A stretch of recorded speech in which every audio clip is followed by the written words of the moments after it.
ladies and gentlemen, I'd like to bring the meeting to order. If you please rise for the pledge of allegiance. I pledge allegiance to the flag of the United States of America and to the republic for which it stands, one nation, under God, indivisible, with liberty and justice for all. Good evening, everyone. This is the August 17, 2021 meeting of the Lake Harbor City Municipal Land Use Board in-person meeting. In compliance with the Open Public Meetings Act, adequate notice of this meeting was provided by posting on the City Hall bulletin board and by notification to our newspapers of record.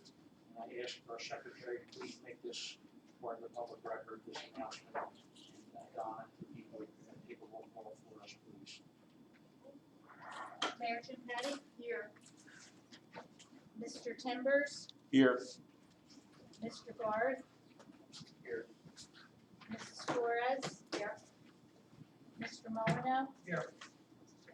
Mr. Dennis McKenna? Here. Mr. Peterson? Here. Michael McKenna? Here. Mr. Walker? Here. Mr. Dixon? Mr. Hare?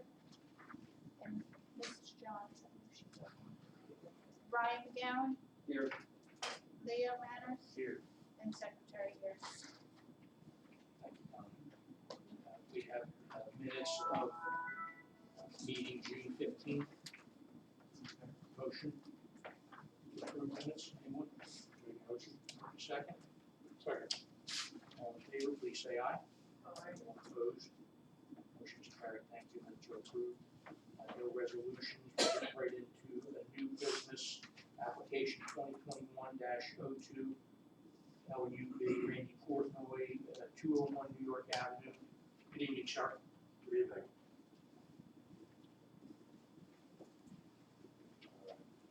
Mr. Pointer? Yes. Yes. And you are, Bill Swiderski. okay. Let me get you both sworn in. Just state your name and address for the record. Randy Portnoy, 178 Asbury Road, Lake Harbor Township. William Swiderski, 599 Shore Road, Summersworth, New Jersey. Can you raise your right hand? Do you swear affirm the testimony you're about to give will be the truth? I do. Thank you. Mr. Swiderski, you're an architect? I'm an engineer and planner. Okay, I'm sorry. Do you want my credentials? Mr. Swiderski has been before the board before. We recognize his credentials. There you Thank go. you, sir. Okay, pleasure. You want Ryan to do it? Ryan has a report. Let's let him give everybody a thumbnail. An idea to what you want to present? Whatever, would you prefer that? Yeah, I'm usually people Okay. chance, we'll just let them go through it and then sort of circle back. Good evening. What we have before you is a application for a variance for flat area, side yard setback, and front yard. There's an existing lot that's at the intersection of Argo and New York Avenue. At one time, it did have, the address is 201 New York Avenue. At one time, it did have a structure on the site. That structure was subject to a fire, which decimated the entire structure, but left standing the foundation. And I'd like to go into a little bit of a history because it's important for our application. The existing structure was built sometime in the 1950s. It existed on the site that you see before you up until about 2007, when a fire decimated the structure, but left the existing foundation.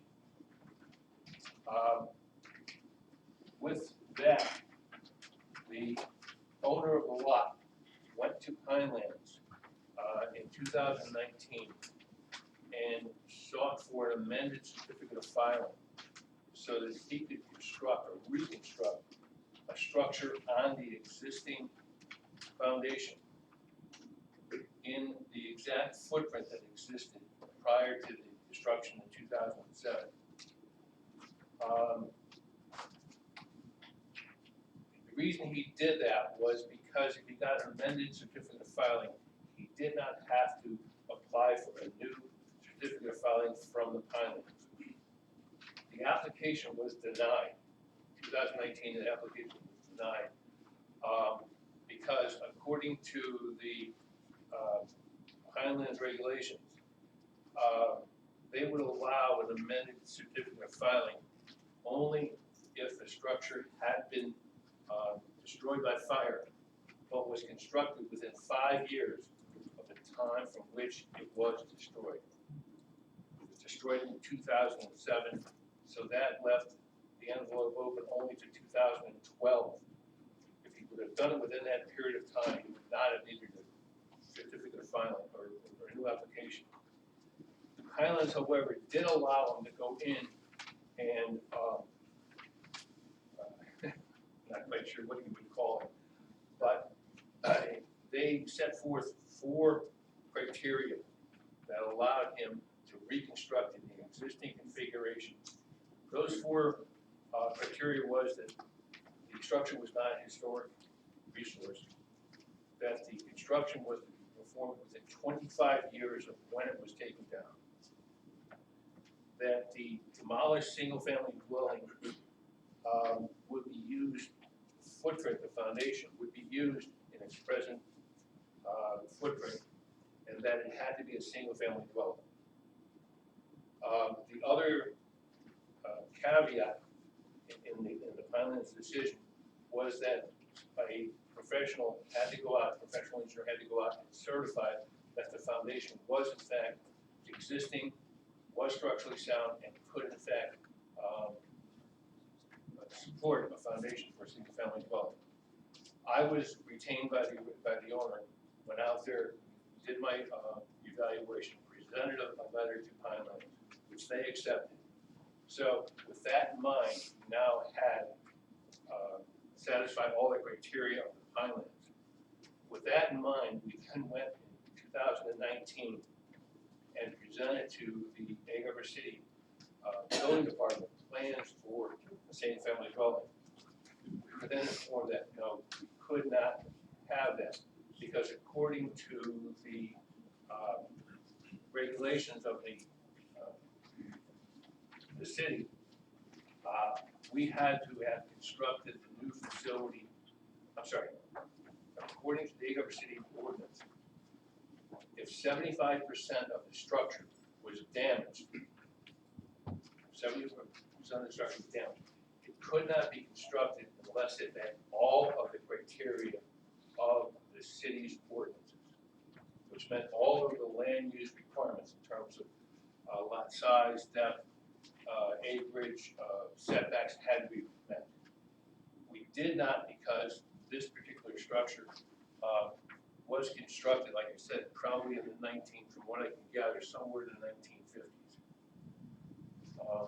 If I may just present, this is our site plan. And what I'm showing here is the proposed structure, which would be constructed in the footprint of the existing building. Based upon a survey that was done, the structure is located 58 foot from New York Avenue, 36 foot from Argo Lane, but only 15 foot from the rear property line. Now, in terms of the land use requirements for the city, the minimum lot size has to be 22,500. Our lot size is 12,000 square foot. It also requires that we have a minimum lot width of 150 feet. We have 80. It also requires that the setbacks are a minimum of 20 with a combined 45. Based upon that criteria, we do not meet the minimum lot size, minimum frontage, or the minimum lot setback. What we are requesting, therefore, are variances for those 3 items. We do meet all of the requirements relative to the rear yard setback, minimum lot coverage, the building height and parking. As I said before, we are proposing to construct it in exactly the same footprint that exists existed back in the 1950s when this was first constructed.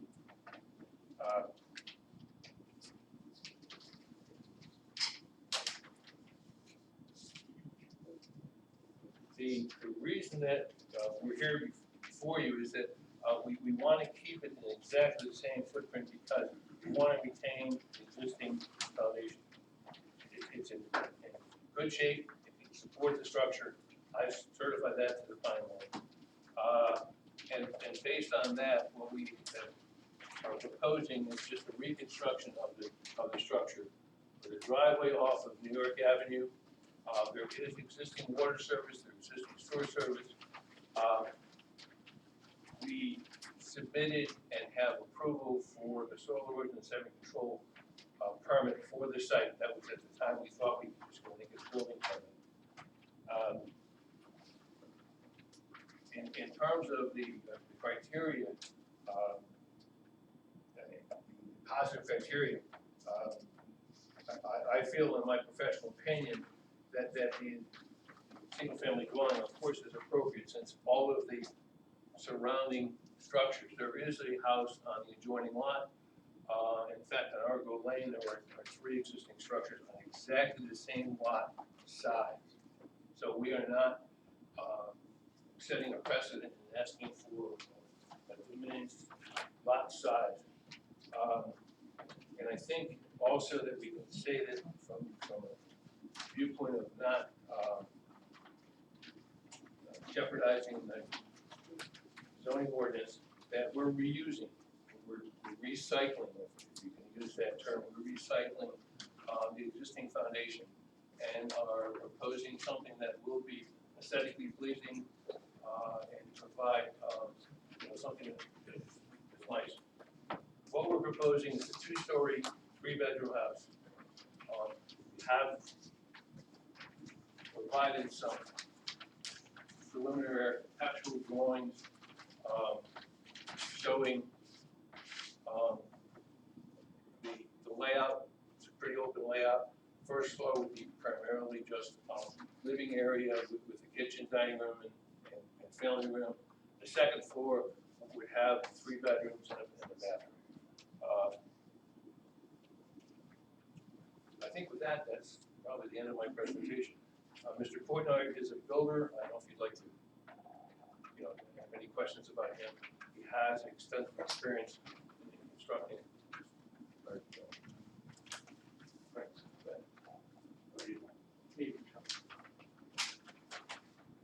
How many square feet will the house be?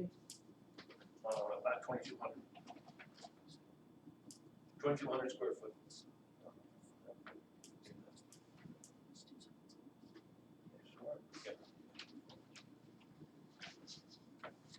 Okay, anything that you'd like to add? No, I can't remember, whatever Bill said, I have so many jobs going right now, I lost track of the square, I thought it was smaller, but I I think know, wherever building the area, 2,200 feet.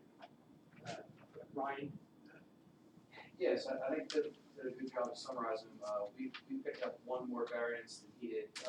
He has a secondary frontage that faces Arago Street, so that would be another front yard setback for that secondary frontage. Because he has frontage to New York where he has more than sufficient setback, but then technically the Arago side is the frontage. So I would suggest that we take another variance for that. I think you did a pretty good job presenting the application. Not that you have any way to know this, but the application prior to this was the adjacent lot. And they, if you'll recall, presented a GIS map of the area that showed the large number of undersized lots in that neighborhood. Yeah, so this lot is sort of typical for the zone, so it's not like an exception and otherwise overly large lots. So I think that the variance was certainly reasonable, as noted, the structure did previously exist, has been there almost 15 years now, but that's why it's here. But it's it's not like the adjacent owner isn't aware of the possibility of that, and has a sense of where it is, and the foundations are there. They're not here tonight to object to it. Like I was saying, I think multiple with the last application. So it is a neighborhood that comes out to it.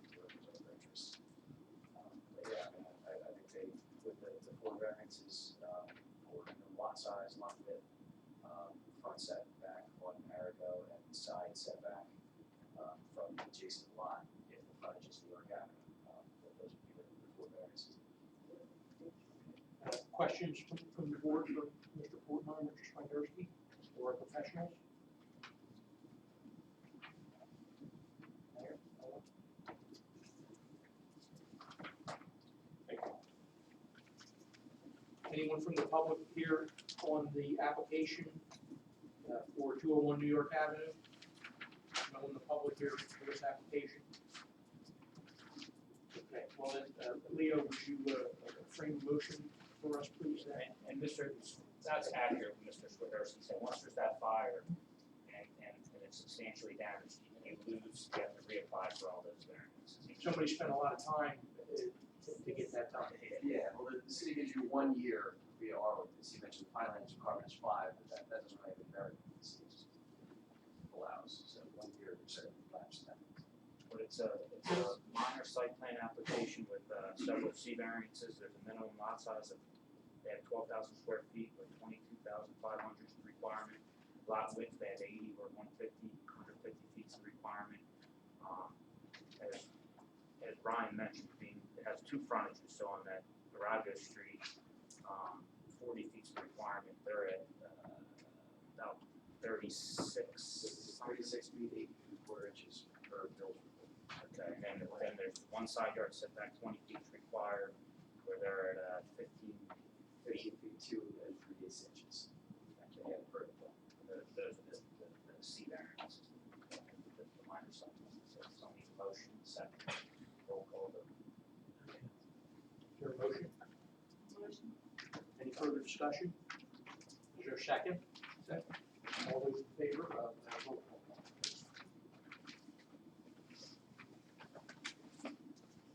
Mayor Jimpelli. Yes. Mr. Timbers, Yes. Mr. Gard. Yes. Mrs. Torres. Yes. Mr. Molyneux, Yes. Mr. Dennis McKenna, Yes. Mr. Peterson, Yes. Michael McKenna, Yes. Mr. Walker, Yes.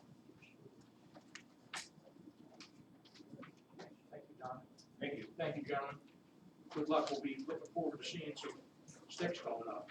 Was not easy. Thank you very much, everybody. Appreciate it. All right, on this application, and I should have given the mayor and Mr. Timbers a heads up, we're now, this is an interpretation, so we're functioning purely as a zoning board. So typically, if we have 2 boards, we'll go before a 7-member zoning board.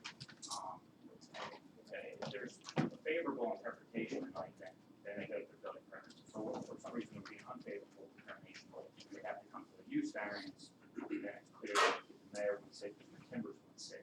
And as we're functioning as a zoning board tonight, interpretation, unfortunately, kicking me out. I'm kicking you guys out. I have, I just had a vote. Yeah, can't vote, hard to participate, so we'll go 7, I don't know how many weeks. 7, so just a second. So can they remain on the dais, or should they be on the dais? Preferably, you should step down, and obviously you're welcome to step down.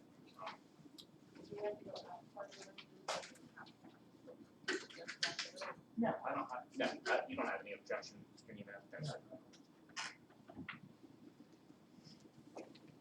Mary, you staying? That's up for you. At the end then. Thank you.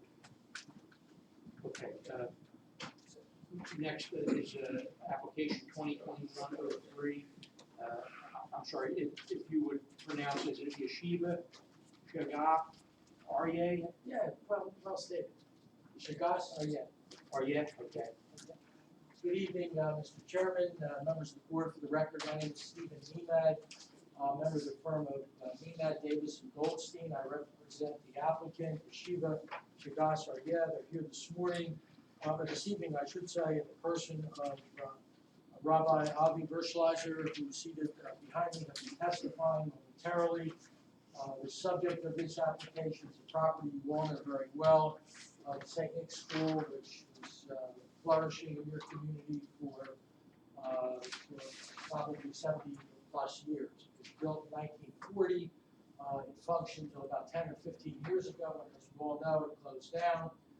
But the building is actually a very significant structure. It's in good condition. The grounds are in good condition. And it is the intent of our client to utilize it rather than for a school of Catholic education, for a school of Jewish religious education. Therefore, why are we here? Why are we not just applying for a zoning permit?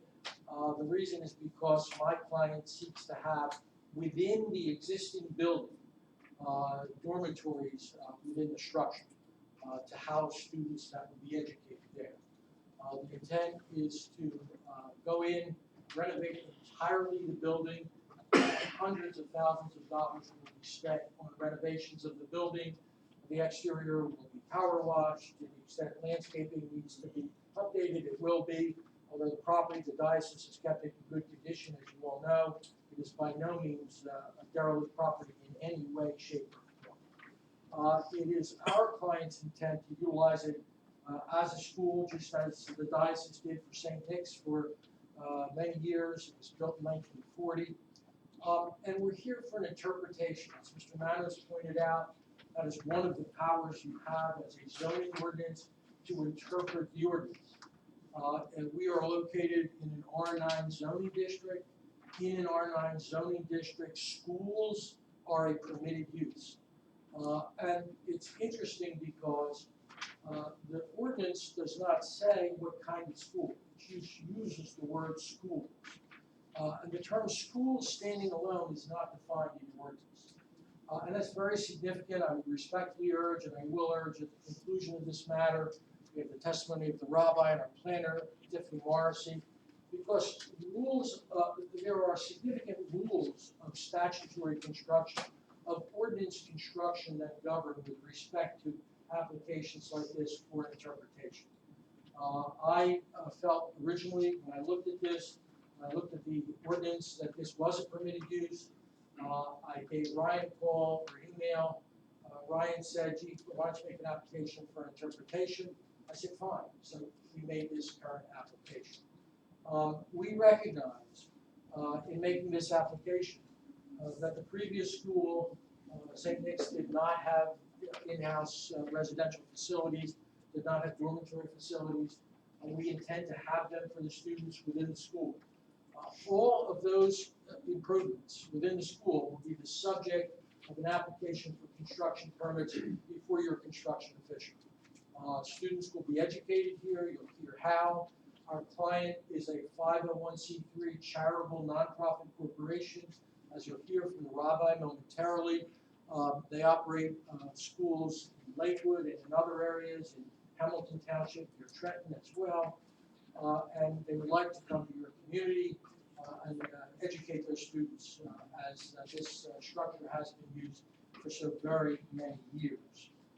There is a general rule of statutory construction, which is ordinance construction, which I would respectfully ask that you keep in mind in hearing this application. Mr. Manos, I know, knows it well, and that is when looking at a zoning ordinance, words are to be given their ordinary meaning, the case law says, and secondly,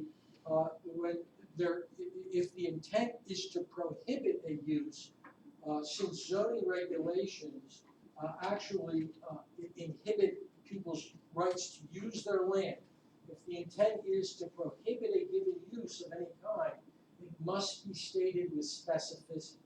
So if the ordinance uses the term school, that applies to all kinds of schools, clearly whether they're for religious education, non-secular education, or whatever. So we're here seeking an interpretation. This would only be the first step in our process. We would have to close title with the diocese and then make application for construction permits to spend the many hundreds of thousands of dollars necessary to renovate the building. Exterior will be fully power washed and site entirely cleaned up. The basketball courts will be brought back up to, I think the rims are down, they're not up, et cetera. If there's any striping that needs to be done in the parking lot, it will be restriped. But this does not mean to say that we're finished if if this is favorably interpreted, because we still have much to do before this is suitable for school use. With your permission, Mr. Chairman, I'd like to swear two witnesses. Can I swear them both at the same time, Mr. Chairman? Thank you very much. There are Rabbi Avi Berschleiser, and I'll spell his name before he testifies, and our planner, Tiffany Morrissey. Counsel, would you like to swear to me? Sure. You each just raise your right hand, Mr. Nemat, I already stated your names, and you swear or affirm the testimony you're about to give will be the truth. I do. Okay, I'd like to call Rabbi first, if you come to the dais, please. And Mr. Nemat, it's spelled well. I absolutely will, Mr. Morris, I assure you. Rabbi, your full name for the record. Avram Berschleiser, full name Avrohly. And the last name, spell it if you would. Verschleiser. Berschleiser. Okay, did you get that, Mr. Mayor? So, And you are a rabbi? Yes, What is your occupation, Rabbi? so I'm the assistant dean of Yeshiva Shragas Aryeh, and actually it's a network of schools located mostly in Lakewood, New Jersey. Keep your voice up if you would, a little hard hearing. I'm sorry, so we're a network of schools mostly in Lakewood, New Jersey, the Narrow North, to North County. We have 7 schools actually, elementary, high school, post-high school.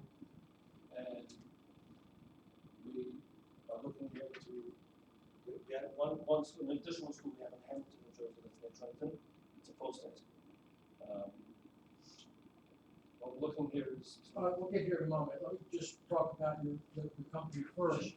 The corporation that's making this application, Yeshiva Shragas Aryeh, it is a nonprofit charitable corporation, is that correct? Correct.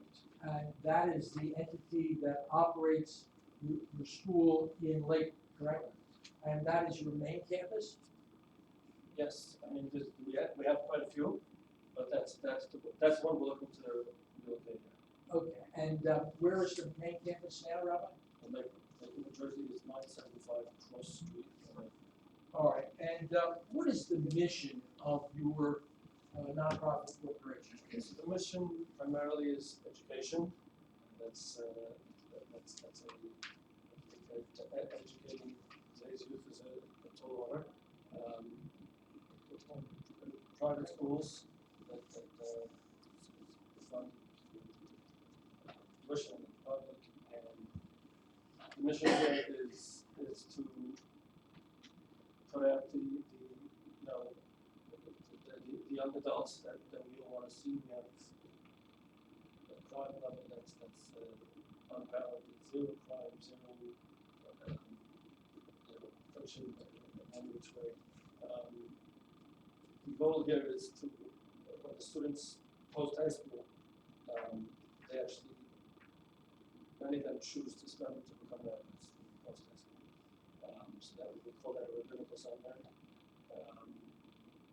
We're looking to, at that age, they look to, Okay, you're talking now about this property or general?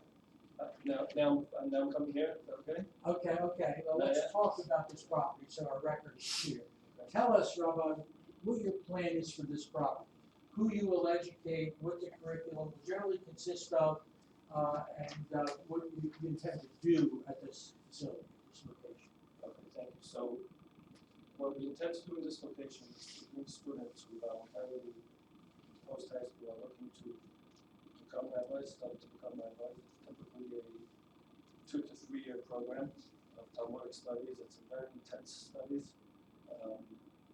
Full day, 12 home days of rigorous Talmudic studies. That's Jewish law. And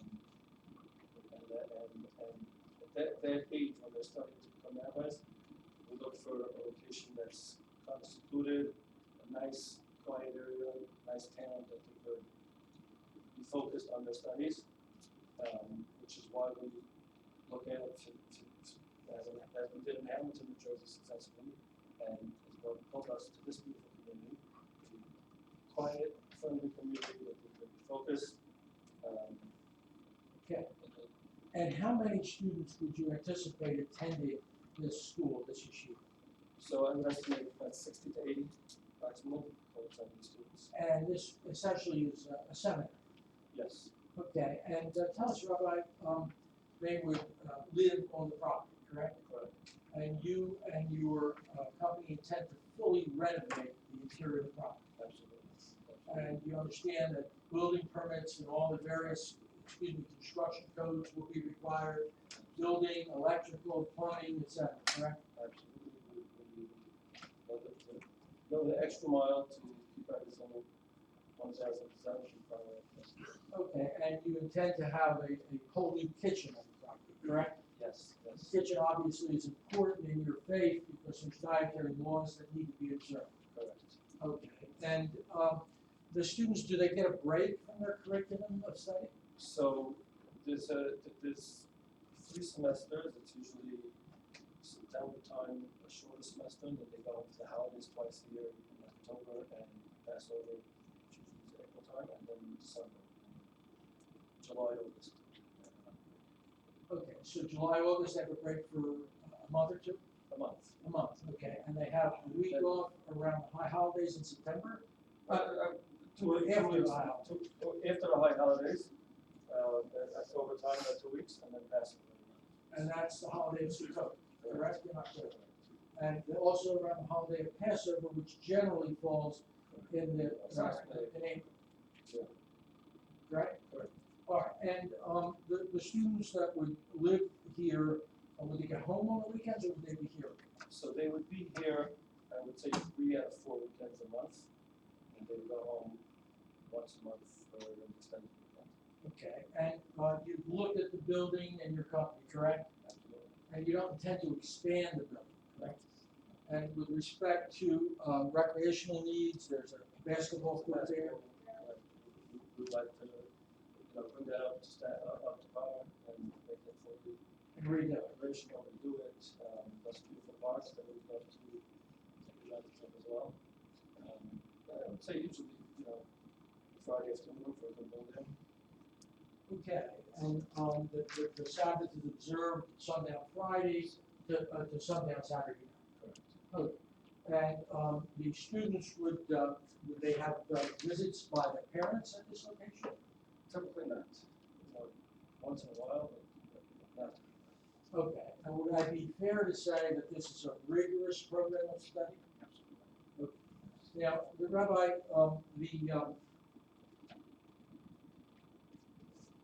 you actually live in Lakewood, correct? And it's the intention of your organization, your charitable nonprofit, to select locations for areas of rigorous study that are quiet and where they can avail themselves of religious thought in a quiet atmosphere. Is that a fair statement? Okay. Now, Rabbi, the students, do they drive? They drive, but the school policy is not to bring cars to the school. But most of them would have a driver's license. Have to drive what? Would have their driver's license, Okay. but yeah. they're not driving to school. Oh. They're not driving to school, and typically they wouldn't have cars in school. All right, so they would not have cars like you. Correct. And I assume the school would have 1 or 2 vans that they would utilize as Yes, needed? yes, absolutely, and the teachers and lecturers would have their own cars. Of course. Okay, Rabbi, thank you very much. If there are any questions from Mr. Chairman or the board, we'd be happy to have the Rabbi take the answer. Yes, sir. Is there gonna be somebody living there with the kids?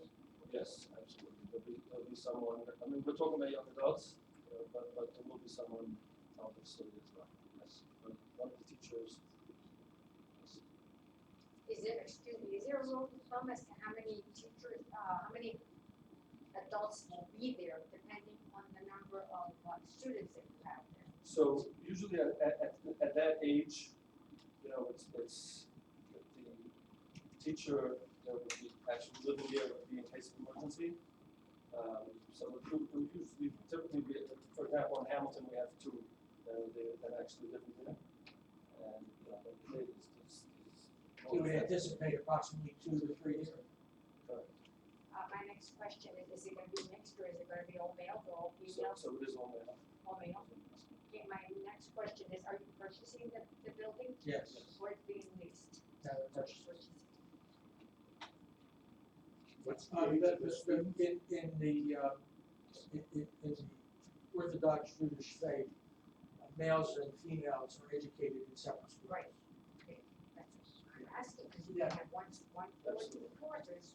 Yes, in Lakewood, we have separate track, if you know, we have two programs, great programs. Okay, Mike? That's different. I have another question, and that's, have you already acquired a grant through the, 501, 36? C3. We have not. Grant, Grant, right, because if you're a nonprofit organization, normally you go to the, and you apply for grants, and the grants are granted to you so that you can renovate and fix the building for this property. for this I just want to project. understand the question. The answer is no, they have not, but they do have 501c3 status. I have a copy of their 501c3 certification. I can, if you'd like, and then their certificate of incorporation, if you'd like, I can supply copies of those to the board, should you so desire. But Robbie, you have not sought any grants for this property yet, because you don't yet have the right to use it. Correct. I'm sorry, as to your question of the age, so we're looking at 17 to 20 years old. How long would they stay in school? How many years would it take them to graduate? So it's typically a 2 to 3 year program. Many of them go on to Israel for another 2 years and then come back. Sometimes study another few years and then come around. The Talmudic law is, could be many years. So it's, at any point, you know, they go out and use what they studied. And you say up to 80 kids at a time, could be up to 80 kids. I would say pushing 80, but 70 would be the fair number. Anyone else, questions? I have another question. Are they free to wander during the, while they're in school, while they live there? So there's a quite a tight schedule, but obviously there are breaks, but, you know, meal time and all. They would typically go out on a Friday afternoon, do some shopping, some recreation. Just, you know, go for a walk in the afternoon, but the schedule's pretty tight. In an ordinary school day, weekday, Rabbi, would there be any free time? There is some free time, you know, there is lunch, could be an hour and a half, dinner is an hour, but, you know, take a walk, get some fresh air, but, it's, other than that, it's tight. Rabbi, how many staff do you anticipate, and would they be living full-time on the premises? So I would anticipate that 5 full-time staff members, but only about 2 living here. The other one traveling. And do you have facilities like this in other locations Yes, with dormitories and staff and students living in the school building? yes, so we have in Hamilton, New Jersey. That's where we're from. The Hamilton, Mercer County, not that Yeah. much. Because Hamilton Township, like 2 miles from here. Oh, so, it's actually, it's a real beautiful school. It's down in the 3rd year. Same site, 2 staff traveling in, and 2 staff members that live there. Schools are there 3 out of 4 weekends a month, go home for holidays. It's a try to improve instruction. And Rabbi, your company retains the services of an architect to submit plans to the construction official's office, correct? Absolutely. And just so everybody's aware, you may know this in your various fields, but the New Jersey Construction Code prescribes a certain amount of living space that you have to have for everyone living in a given dormitory facility, so that we're not going to overcrowd this building. The building is about, I think, 20,000 square feet on 3 floors. We did some floor plans, but we're to comply with all aspects of the building code and all requirements. Does anyone else from the board have any questions? Just one more. So you'll have a cook, is that what you do? You have a full-time cook? Yes, that's what we do. So we have a kosher diet. So we're gonna renovate the kitchen and it's for moving. Mr. Dumet, did your other professional want to? Yes, she does wish to testify. She may, Mr. Chair. Thank you. Thank you, Rabbi. Rabbi will remain here if there's any questions. Thank you. Good luck.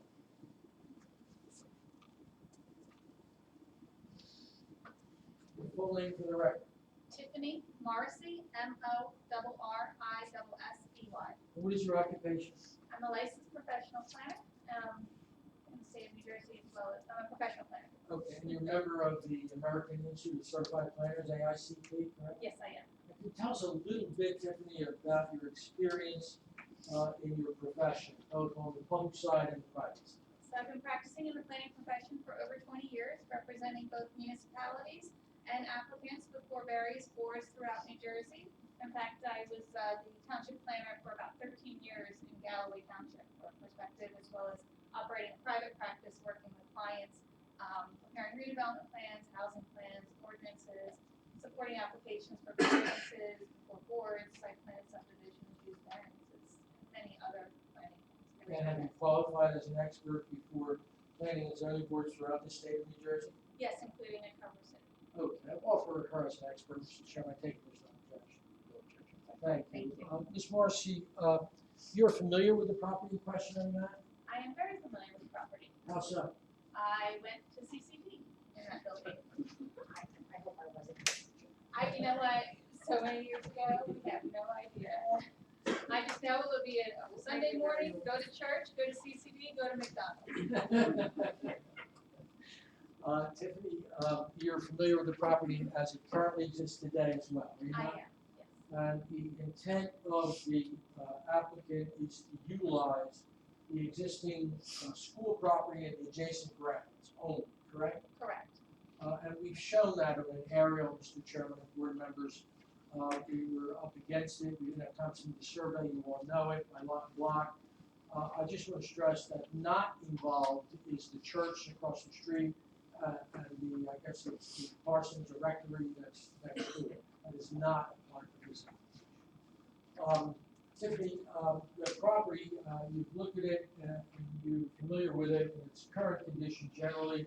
You've looked at and examined the relevant provisions of this community's land development ordinance as they apply. Yes, I have. You have had, have you not, significant experience in learning the rules of construction that apply in interpreting zoning ordinances. Have you not? Yes, I have. And you've been doing that for approximately 20 years? Just over 20 years, right around there. All right, and you're familiar with the rules of construction that apply from a planning perspective and from a legal perspective in construing ordinances, Yes, I correct? This property is located in the R9 zoning district, Correct. and it is the desire of our client, the rabbi and his organization, to utilize this as a yeshiva or school, a place of learning, and to have within the footprint of the existing building, living accommodations for the students or dormitories, correct? Correct. Do you believe that that use is a permitted use, and if so, why, based upon your review of the ordinance and your experience? Yes, I do believe it is a permitted use under the ordinance. So currently your ordinance refers to your schedule of regulations, and in the R9 zone, it permits any principal use permitted in the R22 zone. And the R22 zone permits single-family detached residence, it permits schools and places of worship, parks and playgrounds, and government buildings. When reviewing the ordinance and determining what a school is, we go to the definitions to see how you define school. When you read the definitions of your ordinance under section 170-15, word usage, letter A, it guides you on how to understand definitions. And your ordinance states that words and phrases shall be presumed to have their ordinary meanings unless specifically defined or interpreted differently in the section following. And the following section includes a list of definitions that apply in your ordinance. As you go through the definitions in your ordinance, there is no specific definition of a school. There is a definition for school private, but the code under R22 and R9 doesn't limit you to school private, it just limits you to schools. So from that reading and from the introduction to your ordinance, the next definition that one would review is the common dictionary definition of what a school is. And according to the Merriam-Webster dictionary, a school is an organization that provides instruction, such as an institution for the teaching of children, a college, university, or a group of scholars and teachers pursuing knowledge together that with similar groups, and an establishment offering specialized instruction. That is the definition of a school in the Merriam-Webster dictionary.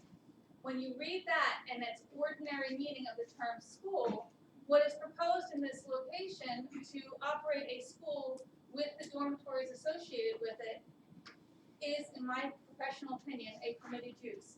Dormitories are common as part of some schools and some types of learning facilities, and they're normally associated, especially with the post-school age that we're talking about here, post-high school age group.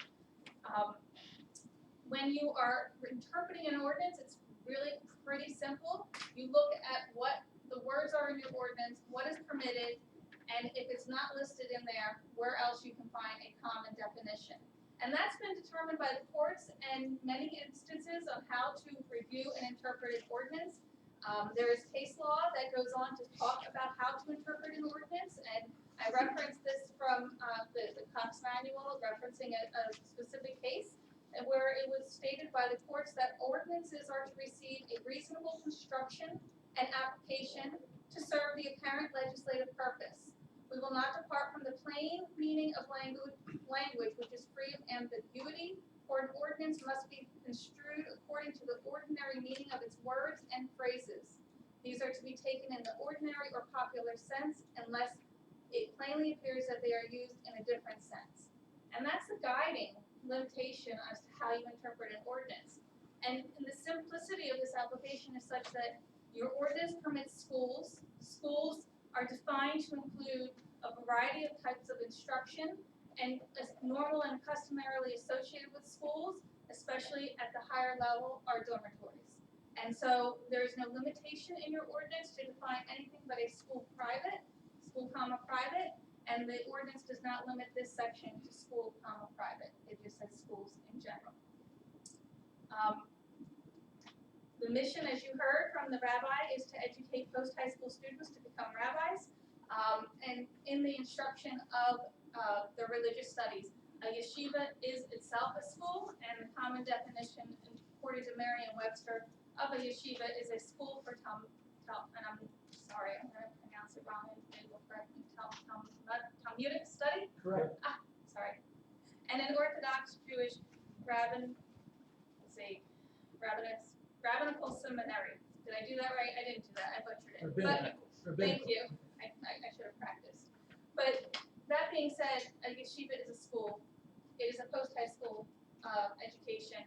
Your ordinance doesn't limit schools in terms of any definition. Your ordinance refers to taking the common ordinary term if not otherwise defined. That common ordinary term from Merriam-Webster would include what we are proposing here. And for those reasons, it's my professional opinion that this proposed use is a permitted use under the ordinance as it is written. Now, Tiffany, although we're not here seeking variance relief, do you see any negative impact to the property in question neighborhood in the court rendering such a determination as applied to this property? I do not. In fact, this property has been used as a school for many, many years, with the absence of the last 10 to 15 years where it has been closed. So the impacts, and actually the impacts of the school as it was originally with busing and younger grades would be greater than what we have proposed here, where the students are residing there, they do not have vehicles, and there is not continuous traffic every day in and out of the facility. So it's actually less impactful than the former use. And it would be, I take it from a planning perspective, it would be a positive development to see this property renovated and utilized, readapted use of this property? Yes, it is a beautiful building built in the 1940s. It has some great features associated with it. The exterior of the building would remain, the interior would be renovated to accommodate the facilities, but you would still have this beautiful structure that has existed for many, many years and become part of the community, especially in that area associated with the church and the surrounding area. Thank you, Tiffany. Nothing further. Thank you. Thank you. Ryan, let's hear Ryan's report and then we'll take questions and comments from the board. Sure, so my report was in the form of a letter. I tried to go through and address the application as it was presented. It wasn't clear at the time that it was intended to be a post-high school education. I don't know if actually this is really around elementary or high school. I think they did a good job of quantifying what the school is, where it is, what it's past in second and why we're here. They're here for interpretation of, is their proposed use of a boarding school a school as the city's ordinance presents the term school? And by their reading, an ordinary definition, a school as it's presented in the ordinance and like some sort of flex in state law is generally understood to be a day school, one that does not include lodging, meals, etc. So while it's not abundantly, or it's not clearly stated in the ordinance, it's day school. I believe that's really what Mr. United and Mr. Miller are focused on. That, if it's left up for interpretation, that it should be in our favor. So let me jump down to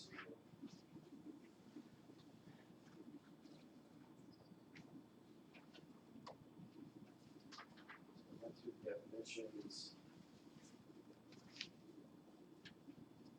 So one of the elements that they asserted is that day schools and boarding schools should be treated the same way, and that the definition of school should be inclusive of a boarding school. And one of the things that I highlighted is actually out of Title 40 of the Municipal Land Use Law, where the state provides protection, and I'll read the exact clauses here. It says, no zoning ordinance governing use of land by or for schools shall, by any of its provisions or by any regulation adopted in accordance therewith, discriminate between public and private nonprofit day schools of elementary or high school group accredited by the State Department of Education.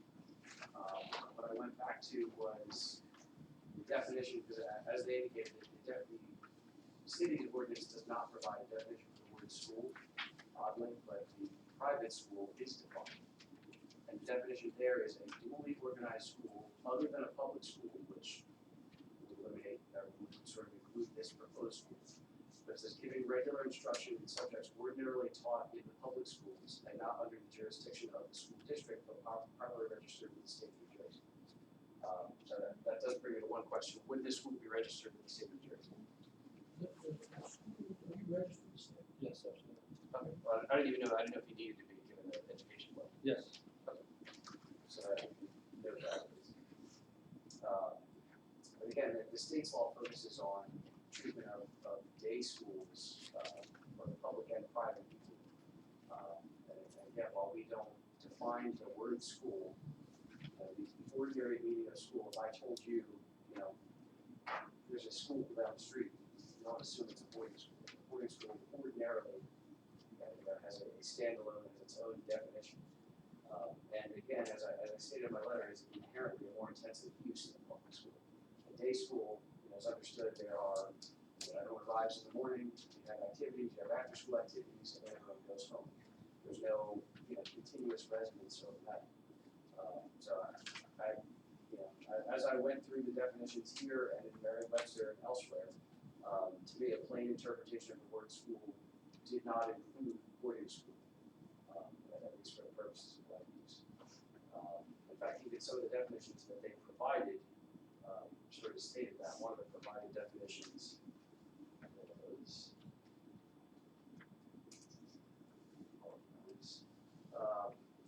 for a dormitory. They said essentially what they're proposing is an accessory use at the facility, the accessory use to the school, being dormitories. But even the definition they provide, it says an accessory to a college, university, boarding school, convent, monastery, or city institution, none of which are expressly permitted in this stuff.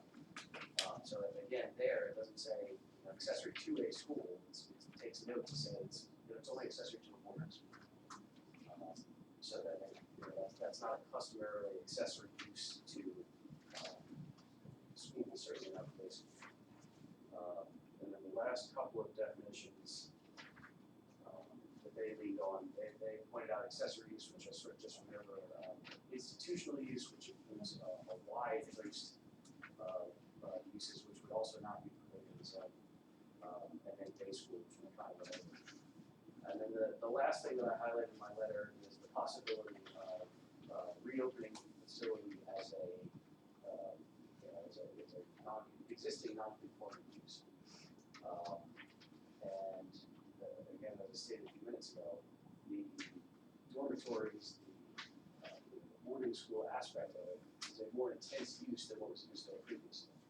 So I believe if they wanted to open a day school, I don't think they'd have any problems opening it tomorrow. If we were here for interpretation for that, I think we'd say absolutely have that. But given that, trying to open pre-existing non-conforming and resuming operations, the addition of dormitories to it and the conversion to a boarding school, I don't think would fit with that. It would not be a continuation of previous operations, a new and more intensive operation, which would be expansion of non-conforming use. So I sort of looked at it from the other angle of, could you resume as an existing non-conforming? I don't think they would qualify for that either. So that was, that's really the summary. Background, this is six ordinances, other definitions of state law. This was a tedious and complicated application here or interpretation. Yeah, I mean, Matt, did you want to? Yeah, I would like to respond if I may, Mr. Chairman. I'm sorry, Brian, are you? did you- yeah, no, I didn't mean to interrupt. no. I've read Ryan's report. I have utmost respect for Ryan. I've known him a long time. But respectfully, I disagree. He's rendering legal opinions on issues. Let me deal with them in seriatim, if I may, respectfully, Mr. Chairman. Number one, he looks to state law and he says it's generally understood to be a day school. That's not the rule. That's not the focus of what a board does in an interpretation like this, respectfully. What the board does is look at the ordinary meaning of the term school and say, is a seminary a school? And resubmit that unquestionably a seminary is a school. And that's what this is. Yeshiva, as the rabbi indicated, is a seminary for those wishing to study Jewish law and become rabbis, ultimately. You don't look at state law, you look at your own ordinance, and you look at the plain and ordinary meaning of the term school. There are schools that have boarding components, there are schools that don't. But generally, they're all lumped respectively into the term school. Secondly, day schools and the provision in the New Jersey Municipal Land Use Law is simply inapplicable to this use. This is not a day school. And I can tell you furthermore that notwithstanding that, this board and any zoning board is not permitted not only to not discriminate against day schools, but there is even more compelling law on the federal level under a statute called the Religious Land Use and Institutionalized Persons Act. I know Mr. Manos is familiar with it. It's known as RLUIPA. It was passed in the early Clinton administration. And what RLUIPA says is very significant. It says that whenever the government seeks to impose a land use regulation in a manner that imposes a burden on the exercise of religion, including religious assembly or religious institution, it may not do so unless the government can demonstrate that such imposition is in furtherance of a compelling governmental interest, number one, and number two, is the least restrictive means of furthering that compelling governmental interest. So under federal law, I submit that a religious school like this cannot be discriminated against. And I hate to use that term because it's such a jaded term. But whenever government draws lines, that effectively discriminates. And if this is a school that meets the common definition of a school, as a seminary, seminaries have overnight lodging. We're not seeking to expand it. Thirdly, Ryan looks at and talks about a non-conforming use. This is not a non-conforming use. This is a school that has been in existence for decades. It was built in 1940. occupied in the early 1940s, early part of the war. It's not non-conforming use, it's existing today. Structures exist. It may be non-conforming in terms of its size. If somebody wanted to build a new school, you have to have 5 acres, et cetera. So there is a non-conforming aspect, but that's not a use aspect, that's a dimensional aspect, the area of the property. So it's not a non-conforming use. It is a conforming use, schools are permitted, this has been a school for many years, and it's continuing to remain a school. So the ordinance definition is very broad in terms of school. We respectfully urge that we meet within that definition. And perhaps most importantly, I would urge that this is very much in the public interest to see this elegant building restored and occupied and put to productive use. So for those reasons, I would urge that this is a permitted use and urge you to consult with your counsel, because this is very much legal as opposed to engineering or planning solely determination. Thank you, Mr. Remack. Thank you, Mr. Chairman. I appreciate your comment about it being in the public interest. So I don't believe that there's anyone here that would not want to see this thing continue as a school, and I don't believe that that's the question, the interpretation. I think the big question is, because it's going to be a change of use that has not gone on there in the 100 years or ever so that the school has been in existence. There's never been dormitories. It's a new impact on the neighborhood, and it is a different use than we have been used to in that neighborhood. There's hundreds of houses, hundreds of people that live around that know nothing about this application, that have not had a chance to hear what the rabbi has to explain about the school. You didn't have the 200-foot notice because it was not a ordinance, a variance application or anything like that. Nonetheless, it's going to impact the neighborhood and the hundreds of people who live around there and all the homes. And I think that's unfortunate in the public interest that the public didn't have the chance to be formally made aware of this change of use, and I see it as a change of use. We can interpret the law any way we want here. I think that's within our purview here as this board to what we think the interpretation is in regards to the law. He may be wrong, but I think if you asked any of us up here about school, none of us would even think dormitories and a 24/7, 365-day-a-year operation now, which is okay, but we have learned a lot of things here tonight about the purpose of the school and all that, and I admire that, but I'm struggling with the public not having have been notified that there's going to be a change with their neighborhood, and with 80 students, 70 students and staff and comings and going, I think it's going to be a significant impact, a welcome impact, because it would be activity, but I think that the public should have the right to have their concerns heard or questions answered. And we haven't had the opportunity to do that. I mean, the meeting was obviously advertised legally in the paper, but the people in the neighborhood are not reading the paper, and they're certainly not reading the legals, and unless they're following city government goings on, that they're not aware that there's even a planning board, zoning board meeting regarding this issue. So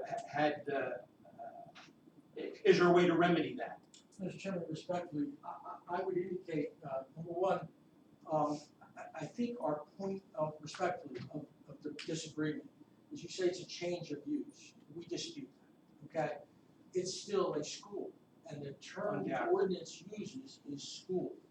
And a school, as Ms. Cuviello, Mrs. Marcy pointed out, may have overnight students. Your ordinance doesn't distinguish between boarding schools and non-boarding schools. It says schools. And a seminary is a school. And simply because we're providing within the existing footprint of the building to have students housed there doesn't change the use. That's where we respectfully disagree. I was asked to apply for an interpretation. I did what I was asked to do, to apply for an interpretation. I brought it before this board. Our time is short under our contract with the diocese. I don't know any way of remedying it. I think this is very much, I would urge, in the public interest to see life back into this structure. And I would urge, since this is a legal issue, that you take the counsel of your attorney on that issue. Is there any living quarters in that building right now? Right now, not that we know of. Then how can it not be a change of use? It isn't because you don't look at the building, you look at the definition in the ordinance of the permitted use. And the definition in the ordinance of the permitted use is school. A school may have overnight stays. Marcy read the definitions. Whether you look at Merriam-Webster, you don't look at state law definitions or anything like that. You look at common sense understanding of those terms. And a school may have a component, it could be a university, it could be a seminary. We're not seeking, if we were coming in here and saying that we want to come in and build a separate detached building, and that would be the dormitory, it'd be a different matter, okay? Then I would say, we have to have site plan approval, we're not changing the site plan, we're gonna upgrade the site, upgrade the landscaping as needed, the basketball court, striping if needed, power wash the building, just really spruce it up and make it look good. But we simply don't have the luxury of time under our contract. And that's why we ask for your favorable consideration. I mean, the students don't drive. What impact is there that is materially any different? It's a permitted use. I mean, I would think that this would be a good thing to have activity there. The students will be in the neighborhood. They're good students. They're students that are studying for the rabbit. I mean, these are good kids. These aren't people that are going to have problems in the neighborhood. If you're studying for the clergy, obviously you have something in you that is positive from a character perspective. So we want to move forward. We ask for favorable consideration. Thank you. So that's just my opinion. I'd offer up questions from the board. Am I wrong, Rabbi, when you made a comment that you were closing a school and moving it to a harbor? Did I hear you right up at the dais? No, I'm sorry, if I said that, I misspoke or misunderstood. I'm just asking, so, no, go ahead, sorry. We have, sorry. Our community is growing, and we have, like I said, the school in Hamilton, New Jersey, and we just promote similar structures. We're not closing that one and relocating, we have a lot of graduating school students, and we're looking for nice locations for our students. And I just want to reiterate what was just said, that these students are voluntarily choosing to go this route and spend their time and spend their days studying Jewish law. They are studying to become rabbis. Their character is such that sterling character. When people see them on the street, they look at them and say, "Wow, those are students. These are the students we're looking to build this community. These are the students that choose to take this path." I thought you had said that you were closing the Lakewood. I'm sorry, no, if I said that, I misspoke. We're not closing, we're expanding the Western Medicine. And do you have any schools where the students drive? The students, not at all. So my concern would be if you had 60 students and all of a sudden No. 50 or 60 cars showed up in the neighborhood, you know. You'll have 5-6 cars in that peak. And that's staff, correct, Reverend? And we would stipulate to that. I mean, we would accept that as a condition, Rabbi, correct? Yeah, absolutely. I mean, we would agree to that as a condition. And Rabbi, in your other, the Hamilton School, for example, it is similar to this. Is there any problems in the neighborhood that it's caused good students? Nothing at all. Our neighbors love us, they're wonderful neighbors, we conform to local, to the neighborhood. It only upgraded the I just want to address a couple things that Mr. Taylor brought up. One is to get back to the definition of school, the general understanding of school. Going back to Merriam-Webster, they have one, an organization that provides instruction such as A is an institution for teaching of children, B is a college or university. So, I mean, propose that the city's ordinance using the term school would then include a college or university would be a permitted use in the town? Well, a seminary is a college. I mean, Well- it's a college of, I mean, if Stockton hypothetically were to come here and say, we wanna use that as a satellite location, that's a school.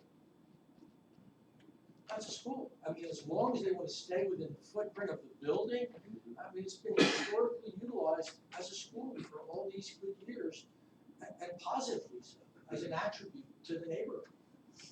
And you're gonna introduce people that are seminarians. I mean, what people of better character do you have, or respect the urge in the community?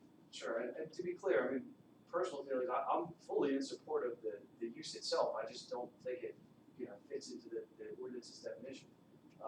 It just says school, that's all the ordinance says. Understood. To get to some of your other points, the federal protection, I think it's possible to probable, more likely probable, that if you came for a use variance or for any variance, it would be seen as inherently beneficial use. So I mean, We don't have the luxury of that time, I apologize, we just don't have that luxury, I'm sorry.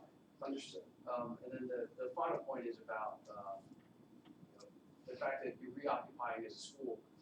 I was sort of highlighting that the city's ordinance has that minimum lot area of 5 acres for a school, and that switching from a day school to a boarding school would increase the intensity of that use. Is that a fair statement?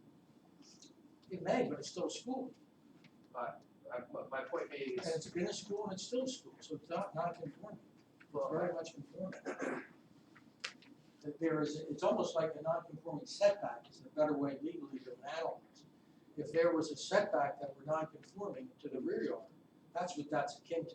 yeah, I mean, the way the ordinance is broken out is kind of awkward. Yeah, it That is. school It is. section, there's a bunch of setbacks. I acknowledge that it is, I acknowledge that it is, and again, if we had the luxury of time under a contract, it's an inherently beneficial use. If we were to come before you at Mr. Manis, schools, whether religious or public, are classic inherently beneficial uses, you all know that as board members. And we're not gonna have anybody driving, students driving, only the employees and the faculty are those who are gonna be driving, correct, Robert? Correct.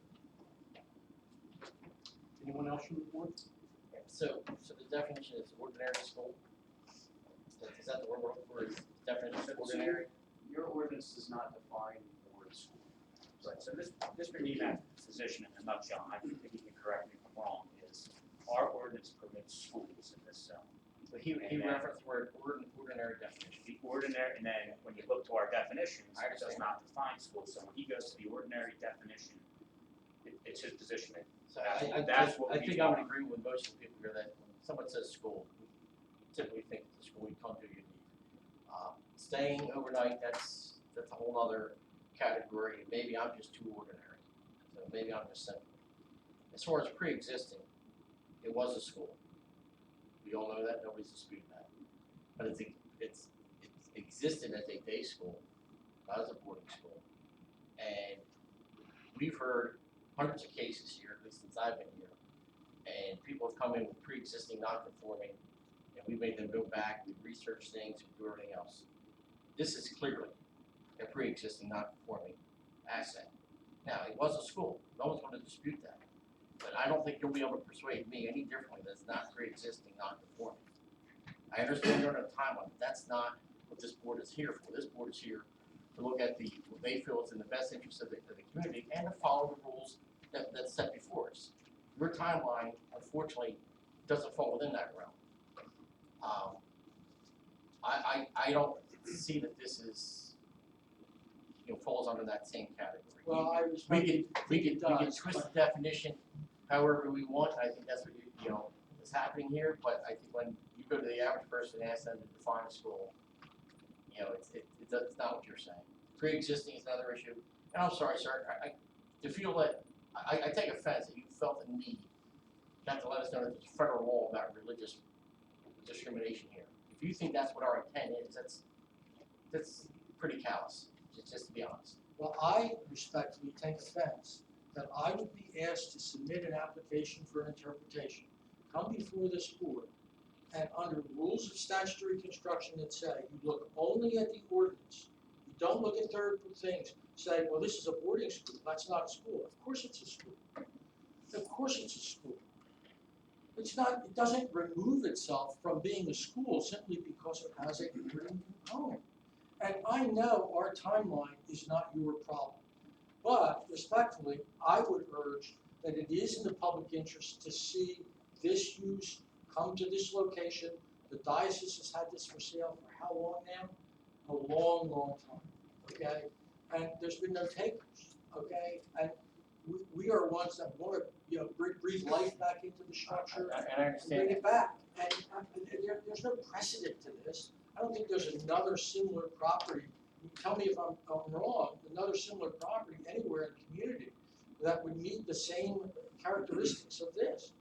I guess, look, I don't want to argue, you're all good people, you all serve in the highest traditions of public service and volunteering your time to your communities. I'm not here to argue with you, I'm just here to tell you what our position is, why it is what it is, we ask for favorable consideration. Thank you all. And I think if it was gonna be a regular in and out school, I don't think anybody here would have a problem. I think there's a twist to it that lends itself to question. Especially considering if you wanna go with your past definition that that's always been used as a school, then if we're gonna use that as part of our argument, let's go back to how that school was always run and operated. I think that's, so if we're gonna use that as the basis for an argument, let's stick with that basis. And the premise of that school was always a day school, in and out, and if it was Stockton, if it was Rutgers, or anybody else, I think everybody on this board would still have a question about the dormitory. But the fact that it was utilized that way is not a limitation on what it could be used for under your ordinance. That's the key issue. The fact that it's defined as a school and a school has a broad definition. The school can have a boarding component, it cannot have a boarding component. And I understand that the school, St. Nick's didn't have a boarding component, but that doesn't limit what it could be used for if someone seeks to come back and occupy and renovate the building, as my client seeks. Gladys, do you have anything else? Anyone else from the board? I wanted to add that I taught in Puerto Rico, and it was a boarding school, and it was mixed, both boys and girls. And it was anywhere from 6th to 9th grade. And we had teachers, we had about 15, 20 teachers, and it was a little bit different because we only did it like 3 semesters a year. But it was a language. People were moving back to the island, and they wanted the children to learn the language. It was a beautiful setup. And yes, they did, they roomed there, and I see great possibilities in something like that coming to this neighborhood. So I think, I agree with you, it's a school, definitely a school. With rooming, absolutely. Anyone else? Anyone from the public? Yeah, I'd like to make a comment. I actually live in here. I'm Robert Ross, 601 St. Louis Avenue. Mr. Ross, swear affirm testimony about to be the truth? Yes, I do. Okay, go ahead. After listening to that, I could bring an attorney in here that could argue the other point. So I don't really see where that gets us anywhere.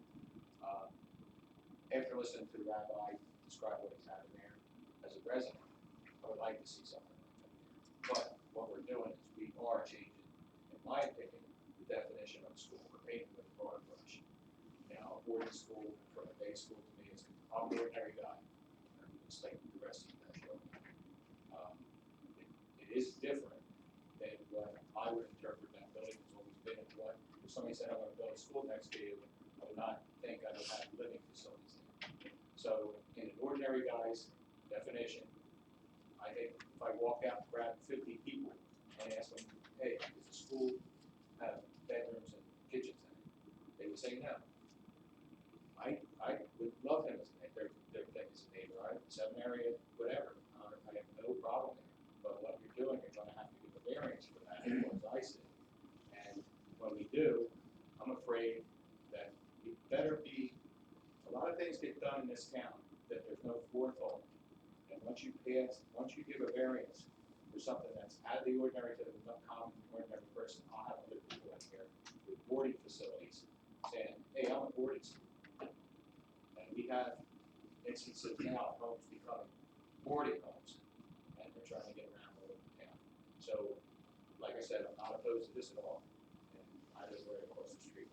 So, I would love to have neighbors like this come from educators. My wife taught at St. Nick's, my kids went to St. Nick's.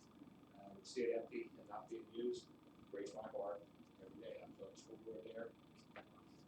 So to have it back as a school would be fantastic.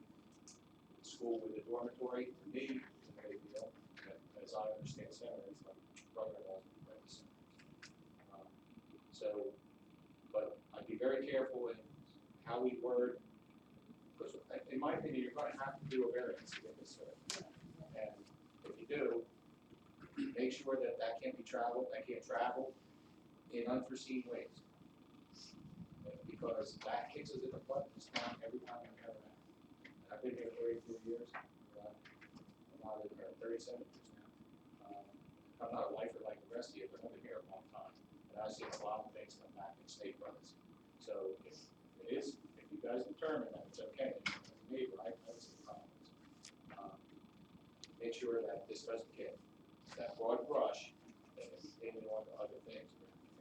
Well, Bob, I think what has to happen tonight is that we interpreted that it's an okay use and the dormitories are okay, or what would the remedy be, that they would have to come back and apply for a variance? If it's a favorable interpretation that this is a permitted use as a school, then they go through the construction office and do whatever they need to do. But if there's an unfavorable determination, then yeah, he would need to come back for a use variance.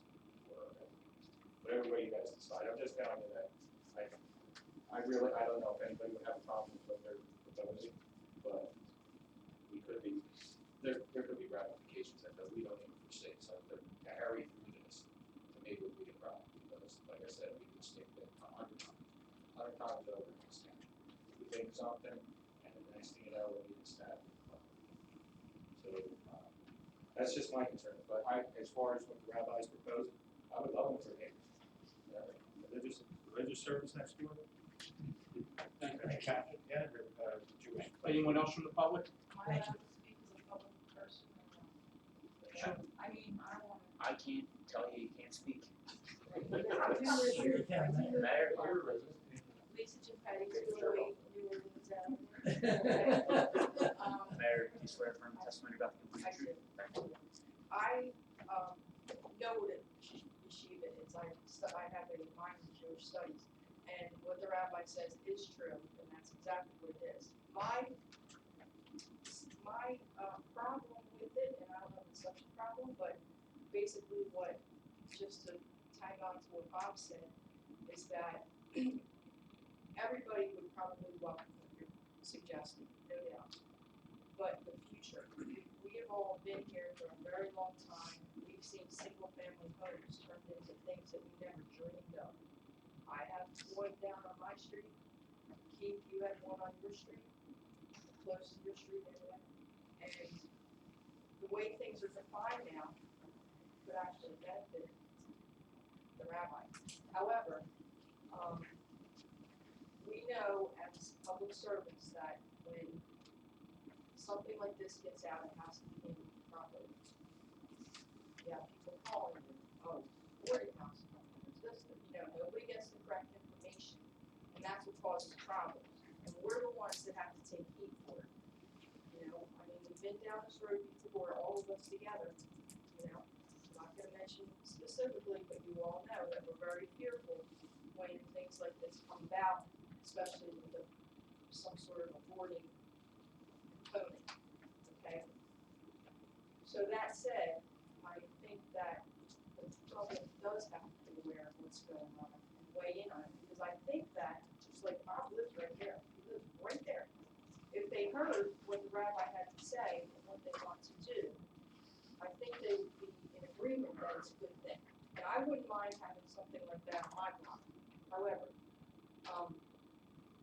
but just like Bob said, we have to protect a Harbor City future. Now, if this yeshiva does go under, we now have a building that has dormitories that house 80 people. Now, I guess my question would be for either Mr. Lehman or Leo, is that designation always going to be on that lot? clear that property?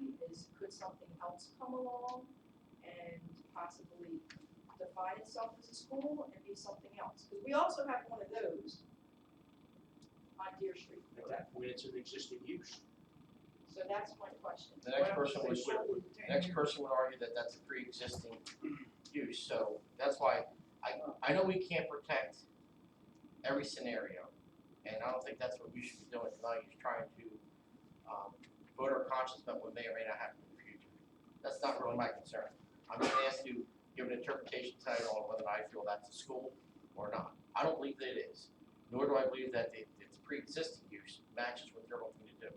And that's where we gotta go. What we gotta deal with in the future, that's probably something that we should address in the future. But I think tonight, we gotta be your conscience as to whether you think that is a pre-existing, is that the definition of a school? I don't see it that way. And if the board does give, if the board were to give a favorable interpretation, you could then go and change the ordinance, tighten it up to potentially prevent something down the line, school board explicitly down the road. What happens if they sold it in 10 years?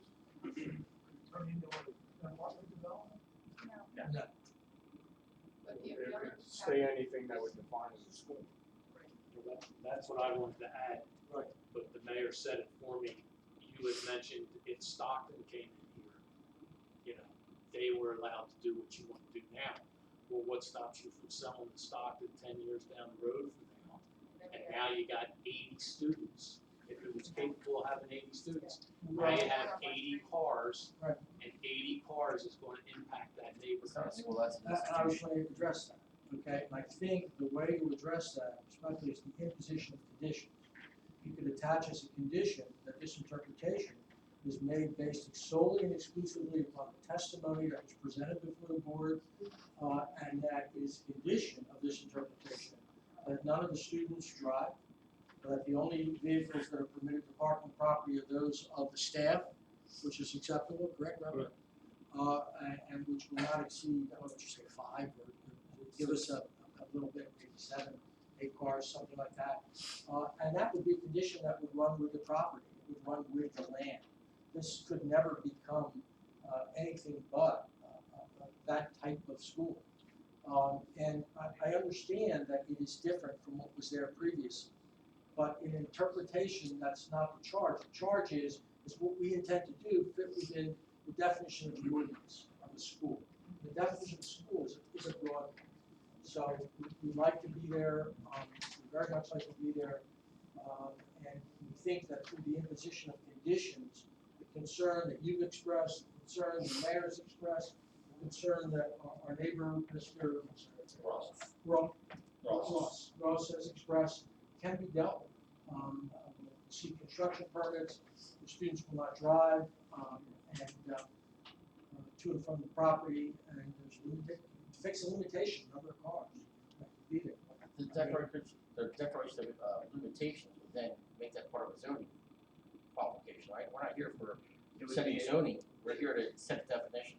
You could, if you made a favorable, what Mr. Nemat saying, if you made a favorable interpretation of this is a school, it is a permitted use, you can attach conditions to that, that basically, this decision is rendered solely on the testimony given tonight.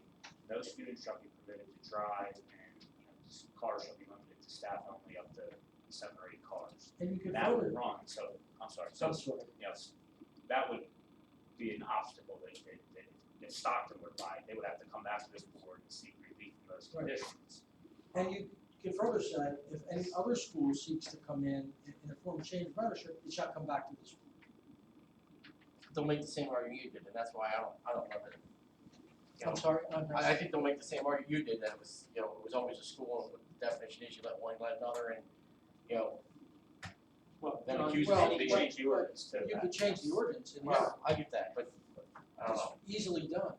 So two reasons there could be to have you come back to get the variances. Number one, that the public would be notified, and the other would be that we could put conditions on the variance.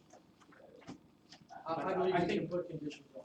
I believe that this is an acceptable option, and I would be comfortable with that.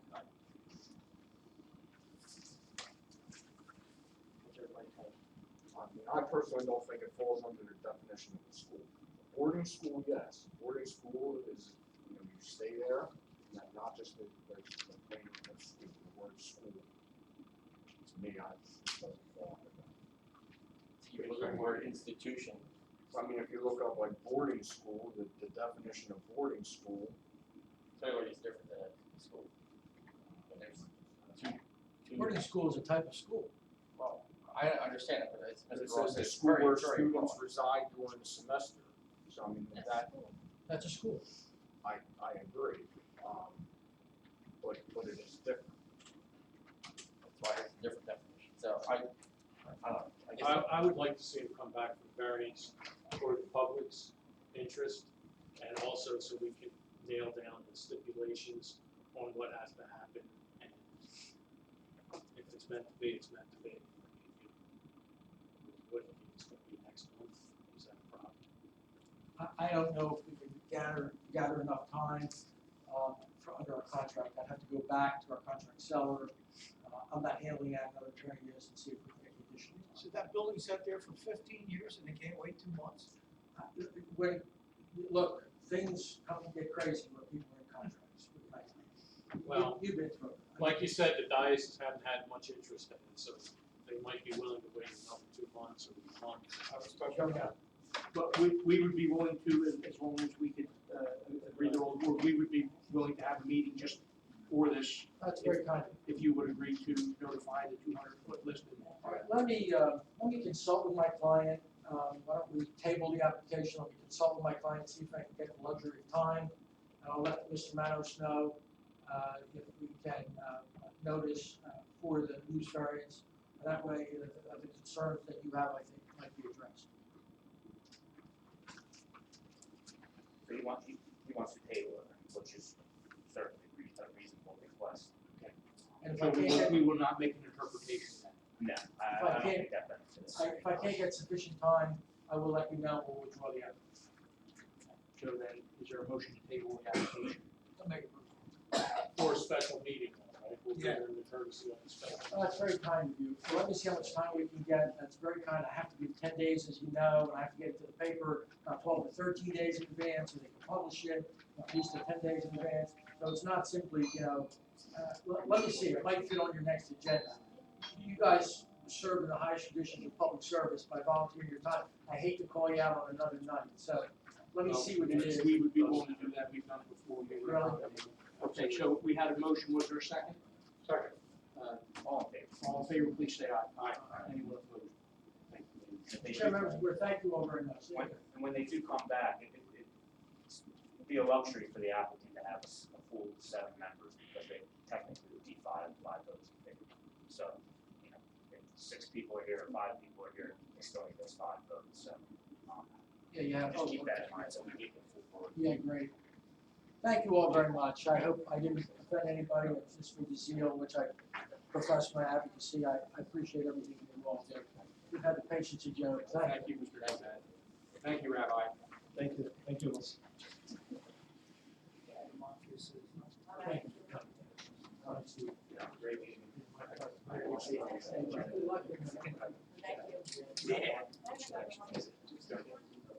Is there any old business? Can I come back now? Yeah.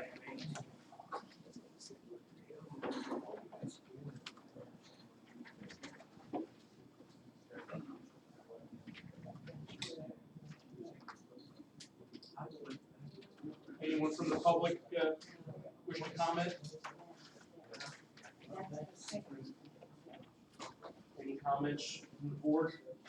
Mayor, you have something? I do, I just want to let everybody know that I've been asked many times about the Wawa property. And I did talk to Jeff Angeloni on Monday, I think. And it's been an ongoing problem with the poles, the power poles. Verizon poles have been removed, electric company. So all the poles are removed except for one, and that's for the electric company, which is scheduled to be removed in 2 weeks. We also have a code enforcement problem with it, which I did speak to him about, and he is going to cut trash. Wawa will be on site very shortly. The real problem is that the builder cannot get enough people for the project. they're behind with all their projects, because they can't get anybody to work. But you can always call a partner, if you, That's what I told them, I said, we've been trying to build there for a long time. I said, you know, I CC Roy on the email, but potentially, if they could make a project labor agreement, maybe with carpenters, they could get the unions, but I don't know where that's gonna go. But that was my suggestion too. So we'll see, so hopefully, that'll. You guys have a business agent or something? I got an email about this exact subject on Friday from project manager, it reads like also. Okay, Alright, so this is from the project manager. So, they said, we've been told by ACD that they'll be on site to remove the remaining facilities on a pole at the corner of Sixth Terrace next week. And we were told that we said we were told 2 weeks last week. So once this is complete, we can pave and stripe Sixth Terrace, and then we'll be able to schedule a walkthrough with Walla once all that work is complete. So, and then I talked about the grass, and he said, understood, we're reaching out to our landscaper right now to see when they get out there. So that's what's going on with Wawa. You guys are all connected, so spread that word. We're not being sued. I just heard we're being sued now by somebody, that's why I saw. Well, I heard that Gossip, there was it's gossip. there was an Indian burial ground It there. could be, that cursing the property. But, also, just on another note, I think I might have brought this up, maybe I didn't, whatever. Jeff also had asked if, and I did talk to Ryan about this, I don't know if I talked to you guys about it, but I did talk to Ryan. The pad that they have there, we wanted to know if that was an acceptable site for our new marijuana facility, and Ryan did say it was. So that would probably bring a lot of interest to that property there. Just- I mean, that, you may or may not like that. That's a good business deal for a while. So, they'll have an application to subdivide off a corner lot at Atlantic in Philadelphia, that application will be at the next meeting. To subdivide that pad site. Or before you next month with the subdivision application. There you go, that's right, I forgot the same one. Mr. Chairman, if I may, I'm representing Mayor, excuse me, Mayor, as you know, I represent my office represents Wawa. We've Oh given- my gosh, I'm sorry. Yeah, no, that's okay, I'm glad I Air stayed. dirty laundry or whatever. No, that's good, I'm glad, because I was wondering the same thing, what's the holdup? You know, I drive by the site, and I see, we've given all the easements we had to give, to Mr. Manos, we've recorded them, so I don't know what the, I know Verizon was a nightmare. Because I tried to get them, I couldn't even get somebody to return a call. From We Verizon. got that I done, had we got 6 that done calls. here in about 2 weeks, so I'm sorry. but- I'm sorry? We got that done in about 2 weeks here. God bless you. Don't work in my office, get something done. But I thank you for letting us hear that, because we want to subdivide off one parcel. We're on the agenda next month for that, so maybe we'll have some further updates for Maybe you. you have a No little. Chick-fil-A? Yeah, that's it. Maybe, not sure yet. Maybe you should Right have next to medical the marijuana marijuana. next to Yeah. Wawa. Obviously, for medical, it's not medical. Oh, Yeah, maybe medical, it's you're right, yeah. recreational marijuana, thank you, everybody. All right, thank you. And I don't think I have anything else, unless you guys have any questions for me. I can't really think of anything that we haven't talked about before. I have something for you, Mayor. So during the, food truck festival, I was on vacation, I know. unfortunately. so one of the things that was noticed, pretty quickly by the two veterans organizations over there is the library is missing the American flag. Why? I Well, just got 3 flags put up there. Inquired to someone at the county said that they leased the building, and the flagpole was the city's responsibilities.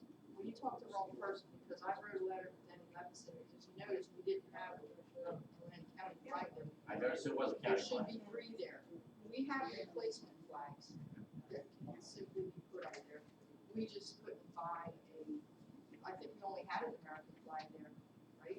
Did we have, I don't even think we had. I don't know, all I know is that with that big event on Main Street, that building had no American flag, but it had the state and county flag, so.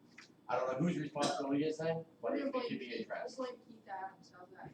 No, just- If we could just get that addressed, it'd be great.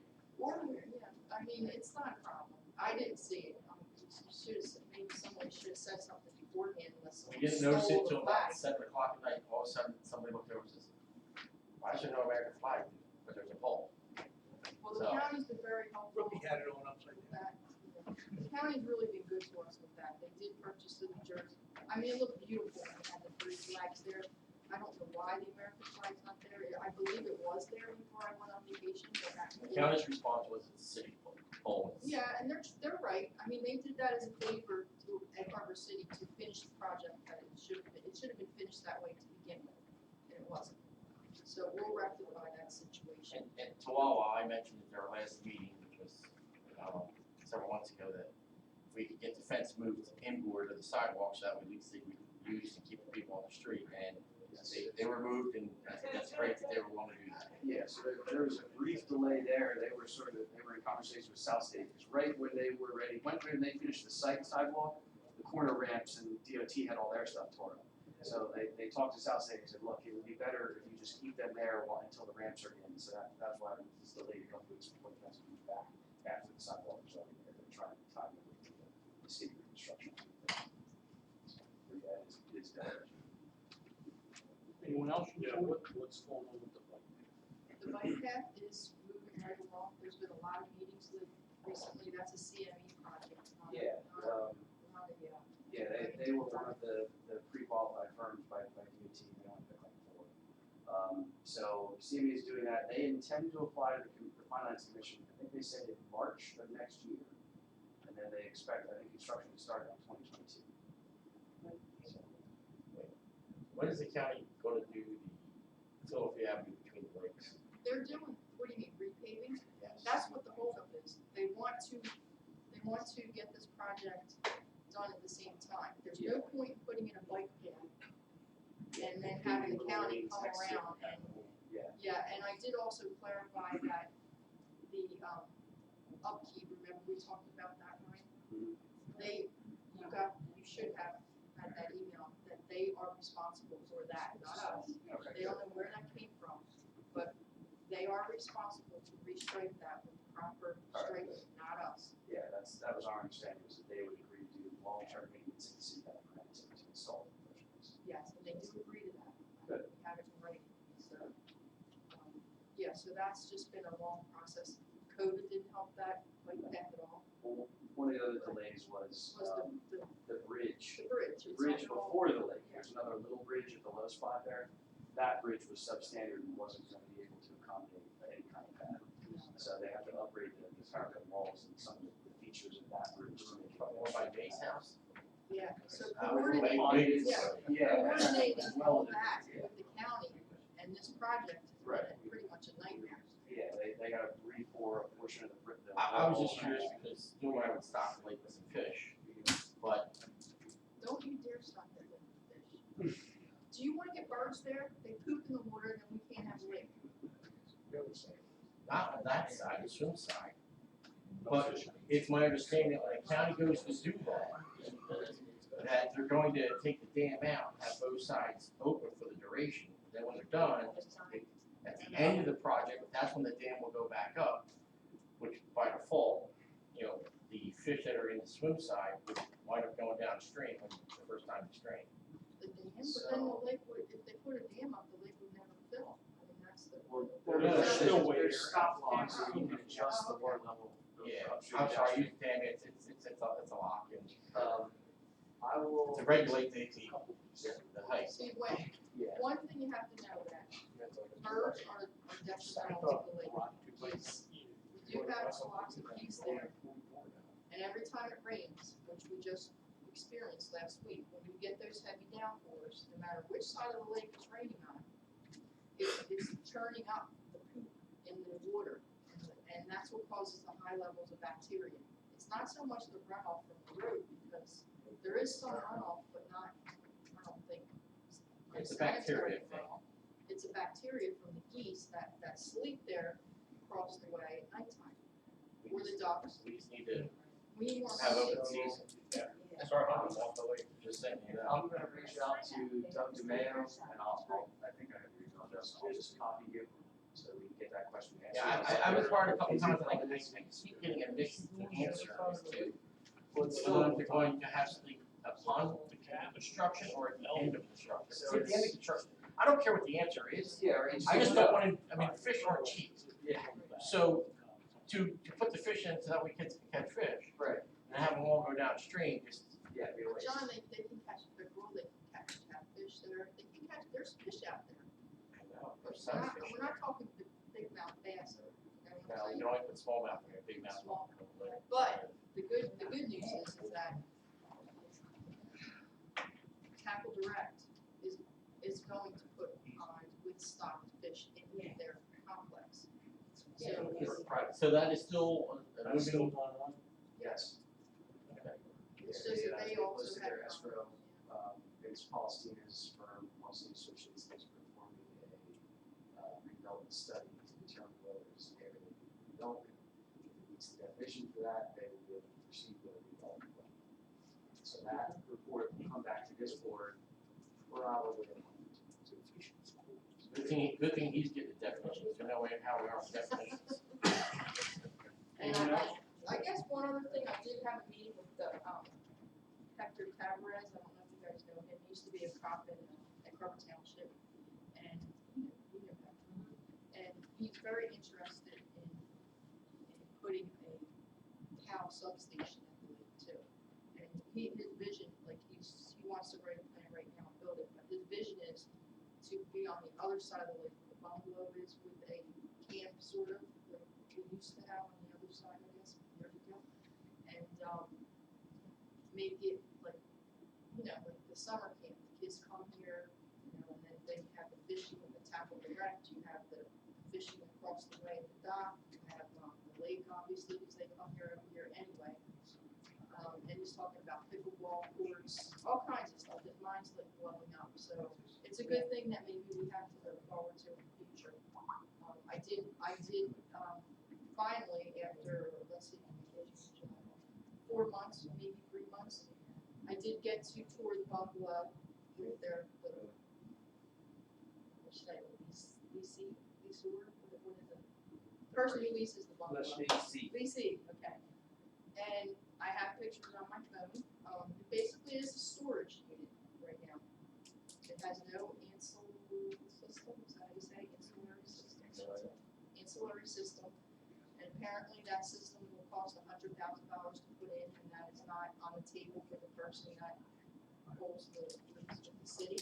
So it will probably never be a restaurant, even though we have 2 people that want to come to Egg Harbor City and open a restaurant, that will never be a restaurant. So it's a storage unit, and that's what I think it's going to be forever, until something is done about it. Term of the lease? Well, Yeah, it's The just, term is 99 years. It's 90 years left. there is an agreement that was, made with Mr. Wilson, with amendments from the last council, when we were there. But no, I don't believe anything's really fulfilled. And unless council's willing to look into it, it's going to be a storage facility for eternity. For 99 years. Or whatever. It's like all the other bar restaurants. we have Sad right news, now. right. The answer system definitely doesn't cost that much. Right, third. I just threw one away. So we get a price maybe, Keith? Well, if you don't have control of the building, it's all just not here. Well, we can always say it's not $100,000 and try to pursue that angle. Any other business before the board? Any other comments from any board members? Thanks for coming out tonight, folks. Good to see everybody in person for a change. I got a couple questions, Judge, real quick, just because I've been asked these 100 times every time I walk down the street. What's going on with that? Site. Weren't they paying penalties if they didn't meet certain milestones? I don't know that there was any penalties. They couldn't proceed without meeting milestones. So you couldn't, they had to pave the entire parking lot within 18 months of having the facility operational. There was no milestones to be operational. So, and I guess they're paying taxes, right, so. Presumably. And, He was asked to board the place up because the skateboarders moved from across the street and they were inside the building. I don't know if he's done that or not. Okay, just so I had, I'm asked this every time I come in, and, I guess you answered a while, we're waiting for poles to be removed, is that what held it up all summer long? Yeah, don't you know somebody? Electric company, never heard of such a thing, we can't get the electric company out there, I could have made a phone call, if I knew that was what the hell it was. Verizon was the primary offender, but yes. Well, Well placed. if while we're pulling their pole out, we back over theirs and it gets leaning sideways, they'll come out right again. It's emergency. Knock them down. But there is the one pole Bob, that has to come down. I mean, if you have your Originally people out. there. It's Atlantic Electric? I think you guys are a week out on the schedule, that's what he said. Yeah. Okay. Good luck with that. Yeah. If you're a week, you're in good shape. Yeah. Somebody has to show up to work to actually put something on a schedule. And that's all I really had. There were some other things, but I'm not really sure. But that acting thing's been like a knife in my back every time I hear it. Somebody's, why can't you guys do it? And I'm not even up here anymore, so I figured I'm just Well- taking it for you guys, but. Look at the upside, it had, no roof and didn't have any improvements done to it, so we're halfway there. Well, what's happening is it's becoming a dump behind the building. So because that guy's not doing anything, some of our finer neighbors in town are deciding that is the public dump. Well, that's when you have to stick Donna on them and she calls him and tells him he's gotta get that stuff out of there. I just drove over here and said, one of the neighbors over there was complaining to me and I said, what are you talking about, a couple cans or what? I had no idea what was back there. And Bob, you mentioned the skateboard on the Battle doors. Has anybody seen that? Yeah, they're still there. It's a Friday night, skateboard I saw. community. Yeah. Friday, Saturday, and Sunday. They have a tent set up, barbecue grills. Like, W, what's going on there, Don? I mean, maybe we'll maybe look at that. I did talk to Ray Pershing today because I asked him to cut all those little trees down and make the property look better. So he was sent a code compliance report, and when we spoke to him today, he has the weekend to get it done. Now, there's an And owner. if it's not, he's getting a ticket, and he's gonna have to go to court and talk to the judge. Is it Acme's property? But what about the property, what about the skateboard? That I didn't know. that was Yeah, back. send Steve over there. If they're there, he's creating a nuisance, basically, creating a situation where a nuisance will come to it. So, we should, Didn't they have permission from the owner the last time there was a problem done? What, Yes. The skateboard? skateboarders? should find out who his insurance company is and say he's Well, then we're created gonna a have to hit nuisance him with that could cost him Well, his insurance I company. agree with you, I don't think they should be there, but I thought the last time they came to council that they had permission from, Yeah, you were. They threw the building down. they're from Atlantic City, right there in the ship pier, ship front. Yeah, maybe a sneaky little call to his insurance company and tell him that the nuisance he's got there and there may be some lawsuits and they might, Not to mention the left. They made friends with the South State people. it's a nut house. They were there Friday night, we were out there, you know, buckets and They're stuff. on every night, cooking, having fun, drinking, drinking. I wonder if does the property owner know that? Well, Bob, I think we're talking about two different properties. They're talking about the Better Built Door property and you're talking about the Acme property. No, I'm talking about, now we're talking about the Better Built. At the Acme property, I don't even know if you can find those of those that came in here and shiced this on Acme. But, But skateboarders were getting in yeah, they're there getting in there also. too. Well, I think they were setting fires in there when the roof was down, to be honest with you. There were mattresses in there that I heard were set on fire inside that They have building. bonfires. Yeah. So, and those, they bought the property, what are we gonna do? We were hoping someone would fix it up, but man, that was the crookedest bunch of guys that I ever saw come in here. Well, I was watching The Sopranos. the only thing you can do is send more code violations. Get it on the record. Obviously, they got into that too. It's so messed up over here right now, you wouldn't be able to determine who's the contractor doing the pike and the people that are better built. There's concrete blocks, brick, highway, curbs, you gotta take a ride over it. I think they I was may there have, Friday night, I was shocked. I think they may have leased a portion of that property. Yeah, they probably did, but all that did was hide what they were doing in the back. Sort of screened the rear end. When that project is all done, it's going to be sticking out in short form. And the pipe, what, how did we get both sides of our pipe done, not the middle? Were they saving it for an off-season or something? They're coming up the other way through Galloway now. They already started here, and then they jumped back there, but before they jumped back there, they jumped over to Mullica and did Mullica and left those. So, there's two different paving contractors operating on two different schedules. Both are subs to South State. South State isn't doing any of the paving. A.E. Stone is doing down there, Arawak is doing down here. So it's two crews operating at different times, most of the work's occurring at night.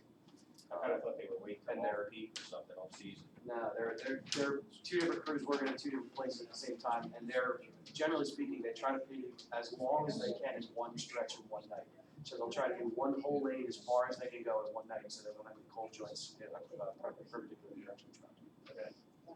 So, That was my curiosity, I don't know how it got started on both sides, left the middle line. Yeah, I mean, they're doing the outer lanes first, most likely, and then they'll shift to the inner lanes, and like I said, they'll do a lane as far as they can at night. I thought it was typical, it's in Harper City, so we'll do Galloway and Mulligan, after you guys in the middle. You're actually in heavier reconstruction than any of the adjacent municipalities, but. Alright. Any other business? Motion to adjourn? Motion. All in favor, please say aye.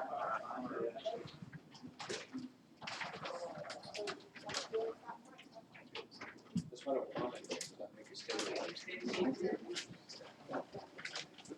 Have a good full meeting since Christ last December.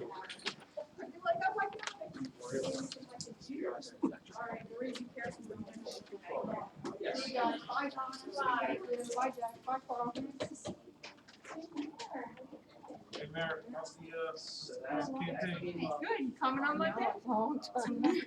Busy, busy, busy. I sent you, do you not get your email or text messages? Sometimes. I sent them You both sent me a to you. text? I didn't get a text. Guys,